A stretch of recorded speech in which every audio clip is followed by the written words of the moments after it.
Welcome to new TV Telugu. ఇప్పుడు Telangana top 10 చూద్దాం. సంగారెడ్డి మండలం ఫసల్వాది సమీపంలోని శ్రీ జ్యోతిర్వాస్తు విద్యాపీఠంలో కోటి రుద్రాక్షలతో ఏర్పాటు చేసిన శివలింగానికి ప్రత్యేక అభిషేక కార్యక్రమాలను ప్రారంభించారు. వామ దేవతార్చన అభిషేక కార్యక్రమం విద్యాపీఠం వ్యవస్థాపకులు బ్రహ్మశ్రీ డాక్టర్ శ్రీ మహేశ్వర శర్మ సిద్ధాంతి ఆధ్వర్యంలో జరిపించారు. భక్తులు ఓం నమః శివాయ అంటూ నామస్మరణ చేశారు.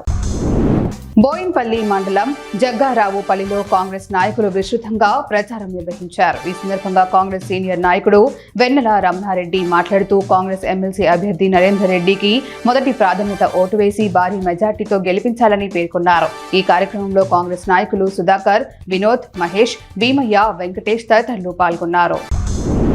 నాగర్ కర్నూలు జిల్లా దోమలపేట వద్ద ఎస్ఎల్బీసీ వద్ద కొనసాగుతున్న సహాయక చర్యలపై అక్కడనే రాష్ట్ర స్థాయి ఉన్నతాధికారులతో సమీక్షా సమావేశం రాష్ట్ర disaster management special chief secretary Arvind Kumar నిర్వహించారు.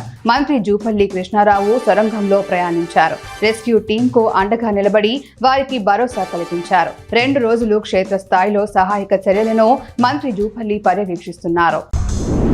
ఐసీసీ ఎన్నికల మేనిఫెస్టోలో పేర్కొన్న విధంగా స్థానిక సంస్థల్లో వికలాంగులకు జనాభా నిష్పత్తి ప్రకారం రాజకీయ రిజర్వేషన్ కల్పించేందుకు ముఖ్యమంత్రి రేవంత్ రెడ్డి ప్రభుత్వం వెంటనే ముందుకు రావాలని భారత వికలాంగుల హక్కుల పరిరక్షణ సమితి రాష్ట్ర అధ్యక్షులు గిద్దే రాజేష్ డిమాండ్ చేశారు. మునగాల మండలం బరకాత్ గూడెంలో వికలాంగుల సంఘం ముఖ్య కార్యకర్తల సమావేశంలో మాట్లాడారు. ఈ సమావేశంలో స్థానిక నాయకులు పాల్గొన్నారు. శివస్వాముల నగర సంకీర్తన కార్యక్రమం నిర్వహించారు. రాజన్న సిరిసిల్ల జిల్లా వేములవాడ పట్టణంలోని భీమేశ్వర ఆలయం నుండి శివస్వాములు నగర సంకీర్తన కార్యక్రమం ఘనంగా ప్రారంభమైంది. ఈ సందర్భంగా ఆ మహాశివుని భక్తి పాటలతో శివస్వాములు నృత్యాలు అందరినీ ఆకట్టుకున్నాయి. అధిక సంఖ్యలో శివస్వాములు పాల్గొనడంతో పండుగ వాతావరణం నెలకొంది.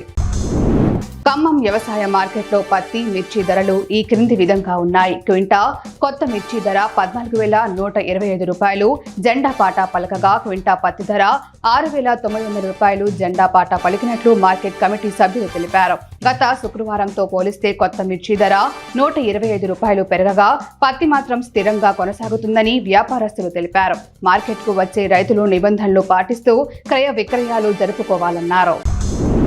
ఎమ్మెల్సీ ఎన్నికల్లో కాంగ్రెస్ పార్టీ విజయమే లక్ష్యంగా ప్రతి కార్యకర్త కృషి చేయాలని మంత్రి పొన్నం ప్రభాకర్ పిలుపునిచ్చారు. పట్టభద్రుల కాంగ్రెస్ ఎమ్మెల్సీ అభ్యర్థి నరేందర్ రెడ్డి గెలుపు కోసం క్యాంపు కార్యాలయ ఆవరణలో 7 మండలాల ముఖ్య కార్యకర్తలతో మంత్రి సమీక్ష సమావేశం నిర్వహించారు. ఈ సందర్భంగా ఆయన మాట్లాడుతూ గ్రామాల్లోని నాయకులు, కార్యకర్తలు అందరూ కలిసి ముమ్మరంగా ప్రచారం చేయాలన్నారు. మహబూబాబాద్ జిల్లా డోనకల్ మండలం జోగ్యా తాండాలో ఉద్రిక్తత నెలకొంది. కూల్ డ్రింక్ లో తల్లి కలిపిన పురుగుల మందు తాగి చికిత్స పొందుతూ చనిపోయిన చిన్నారి నిత్యశ్రీ మృతదేహం పోస్టుమార్టం పూర్తి చేసుకుని ఆదివారం రాత్రి స్వగ్రామానికి చేరుకుంది. కూల్ డ్రింక్ లో విషం కలిపిన తల్లి రావాలని బంధువులు ఉదయం నుంచి డిమాండ్ చేస్తున్నారు. అర్ధరాత్రి నుండి అంబులెన్స్ లోనే మృతదేహం ఉంది.